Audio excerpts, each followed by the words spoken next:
आयु पीयू दो जुड़वा बहनें थीं। वो बड़ी तो हो गई थी, लेकिन उनकी हरकतें बिल्कुल बच्चों जैसी थीं। वह अपनी साफ सफाई पर जरा भी ध्यान नहीं देती थी। अपनी साफ सफाई पर ध्यान न देने की वजह से दोनों बहनें हमेशा गंदी ही दिखती थी और उनके पास से काफ़ी ज़्यादा बदबू आती थी। एक दिन की बात है, जब वहाँ दोनों बाजार जाती है, तभी पीयू कहती है, अरे आयु, तूने सुना? अभी एक इंसान क्या कह रहा था, इन दोनों बहनों में से कितनी बदबू आ रही है। अब उसको क्या पता कि हमें नहाए कितने दिन हो गए हैं, उन्हें कौन समझाए। और दोनों हंसने लगती है। आयु पीयू की परवरिश उसके पिता ने की थी, क्योंकि आयु पीयू को उसकी माँ 1 साल की उम्र में ही छोड़कर चली गई थी। तब से उसका पिता उन्हें बिल्कुल माँ की तरह रखता था, कुछ भी नहीं कहता था। उनकी सारी ख्वाहिशें उसका पिता ही पूरा करता था। समय बीतता चला जाता है, लेकिन आयु पीयू की आदतों में बिल्कुल सुधार नहीं था। आयु पीयू के सिर में इतने जुए हो गए थे कि उन्हें दिन भर सर में दर्द रहता था। अरे, मेरे सर में कितना दर्द है, पता नहीं मेरे सिर में इतने जुए क्यों हैं, ये ख़त्म ही नहीं होते। कितने ही साफ़ कर लूँ, मैं कंघी कितनी करती हूँ, लेकिन फिर भी ये जुए ख़त्म नहीं होते। अरे, अब मैं क्या करूँ। किचन में काम करती थी तो भी उन्हें जुए ही दिखाई देते थे। अरे, इतने सारे जुए हो गए, अब क्या करूँ। पिताजी को खाना दूंगी तो अच्छा नहीं लगेगा। मुझे नौकरानी से ही कहना होगा उनके लिए कुछ अच्छी चीज़ें बना दे। सर में इतने जुए हैं कि हर जगह मुझे तो जुए ही दिखाई देते हैं। आयु पीयू दोनों की हालत बिल्कुल ऐसी हो गई थी कि उनके पास से बेहद ज़्यादा बदबू आती थी। समय बीतता चला जाता है। एक दिन की बात है, जब एक औरत आयु पीयू के रिश्ते को लेकर आती है। उसका पिता हाँ कर देता है, क्योंकि घर बेहद ही अच्छा था और दोनों लड़के भी काफ़ी समझदार थे।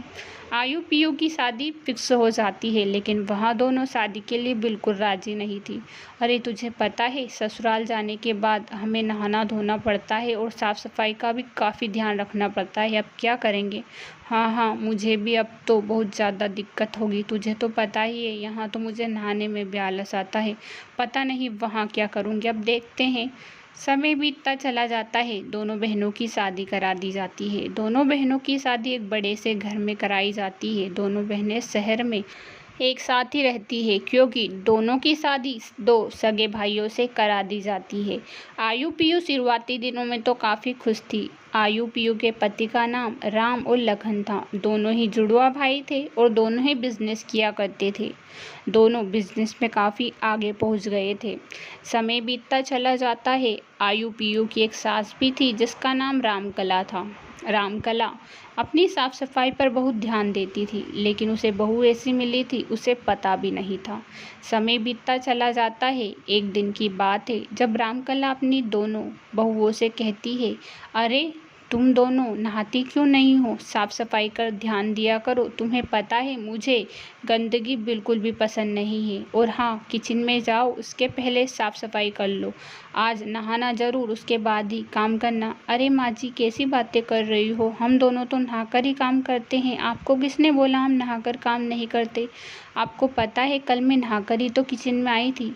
अरे, मुझे सब पता होता है। तुम नहाई नहीं थी, सिर्फ कपड़े बदले थे और किचन में चली गई। तुझे पता है खाने में से कितनी बदबू आ रही थी। खाना बनाओ तो थोड़ी साफ़ सुथरे से बनाओ ना। अरे माँ जी, कैसी बातें कर रहे हो? हम सच में साफ़ सफाई का ध्यान देते हैं। आयु पीयू हमेशा झूठ बोलती है। अरे माँ जी को क्या पता हम नहाए या नहीं। मुझसे तो नहीं नहाया जाता, इतनी सुबह भला कौन नहाएगा। चल ठीक है, तू खाना बना दे और मैं माँ जी को देकर आती हूँ। फिर हम बोल देंगे कि हमने तो नहाकर ही बनाया है। हाँ हाँ, तू ठीक बोल रही है, मैं अभी बना देती हूँ, तू ही देकर आना। और वैसे भी हाथ धोकर बनाना तो बदबू नहीं आएगी। हाँ हाँ, लेकिन हाँ, अपने बालों का भी ख्याल रखना, कहीं जुए उसमें गिर ना जाए, वरना हम इस घर से निकाले जाएंगे। आयु पीयू दोनों ही अपनी सास के लिए खाना बना देती है और उसके कमरे में रख कर आ जाती है। पीयू कहती है, पता नहीं आज सासू माँ को खाना पसंद भी आएगा या नहीं। आज तो अच्छे से ही बनाया है और हाँ, जुए भी देखे हैं, एक भी नहीं था। अब क्या करेंगे, अगर उनको पसंद नहीं आया तो शायद वो घर से भी हमें निकाल सकती है।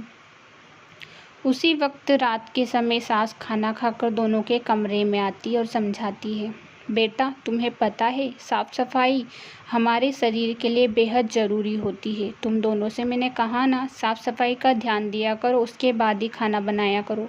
वैसे तो खीर तो ठीक थी, लेकिन फिर भी। अरे माँ जी, कैसी बातें कर रही हो? हम हमेशा अपनी साफ सफाई का ध्यान देते हैं। आपको पता है, हमेशा हम नहाकर ही काम करते हैं। यहाँ नहीं, पहले से ही हम ऐसे हैं। मुझे सब पता है बेटा, तुम कैसी हो। मैंने कब कहा कि तुम अपनी सफाई पर ध्यान नहीं देती? मैं तो एक बात बता रही हूँ, क्योंकि मुझे ऐसे लोग पसंद नहीं है, यही बता रही हूँ। अरे माँ जी, अच्छा वो आपने बोल दिया। अब से हम आपकी साफ सफाई का, हमारी साफ सफाई का, सबका ख्याल रखेंगे। आप चिंता मत करिए। आयु पीयू फिर से अपनी सास को उल्लू बनाने में लग जाती है। समय बीतता चला जाता है। एक दिन की बात है जब पीयू का पति कहता है, अरे पता नहीं ये पीयू भी अपनी सफाई पर ज़रा भी ध्यान नहीं देती। इसे कितनी बार बोला है, अब बिस्तर में से इतनी बदबू आ रही है, और एक तो मुझसे रहा भी नहीं जा रहा इस कमरे में। इससे अभी बताता हूँ।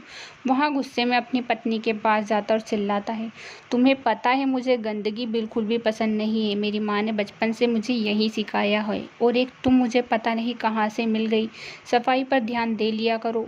पीयू गुस्से में हो जाती है, अरे आप ये क्या बोल रहे हो? इतने में उसका पति गुस्से से ऑफिस चला जाता है।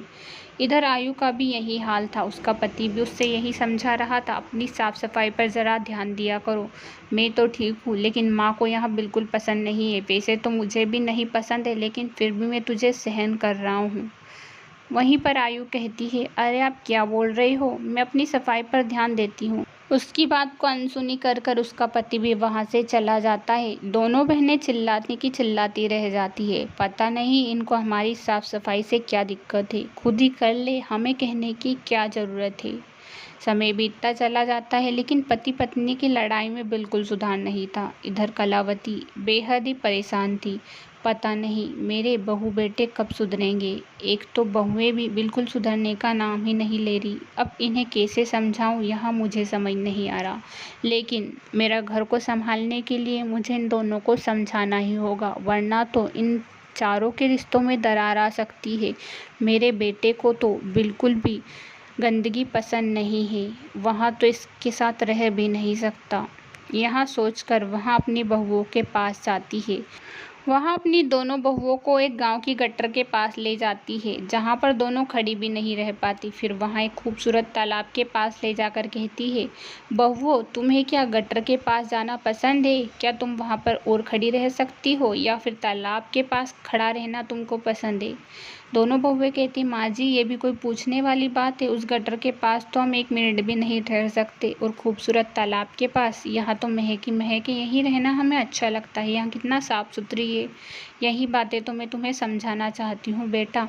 तुम दोनों सफाई पर ध्यान नहीं देती, इसीलिए मेरे बेटे तुमसे नाराज़ रहते हैं, क्योंकि तुम उनके लिए गटर हो, जहाँ पर वहाँ रुकना पसंद नहीं करते हैं। आपने बिल्कुल सही ही कहा माँ जी। अब हम दोनों ही समझ चुके हैं कि हमें क्या करना है। हम अपनी सफाई पर बिल्कुल ध्यान देंगे। दोनों बहुएं अपनी सफाई पर उसी दिन से ध्यान देने लग जाती है। तभी उसकी सास कहती है, अरे वाह, आज तो दोनों बेहद खूबसूरत लग रही हो। तुम्हें पता है, दोनों को देखकर मेरे दोनों बेटे भी बहुत ही खुश होंगे। माँ जी, यह आपकी वजह से ही हुआ है। आपने हमें बिल्कुल एक माँ की तरह समझाया है। बचपन से हमें माँ तो नहीं मिली, लेकिन आप ही हमारी माँ हो। माँ नहीं होने के कारण ही हमारी इतनी गंदी आदत थी, लेकिन अब आप सुधार ज़रूर दोगी। जो जो भी हमारी गलतियाँ हैं, इसी तरह हमें समझाते रहना। मुझे पता है बेटे, मैं तुम्हें पहले से ही जानती हूँ। तुम्हारे पापा ने मुझे एक ही वादा किया था, वो यही था कि मेरी बेटियों को समझाओ तो बिल्कुल माँ की तरह समझाना, क्योंकि उन्हें माँ का प्यार कभी नहीं मिला। दोनों बहुएं अपनी सास को धन्यवाद देती है और माँ के समान ही समझती है। उनकी सास भी उन्हें बहुत कुछ सिखा देती है। कहानी पसंद आए तो चैनल को सब्सक्राइब, वीडियो को लाइक और बेल आइकन को ज़रूर से प्रेस करें। Thanks for watching.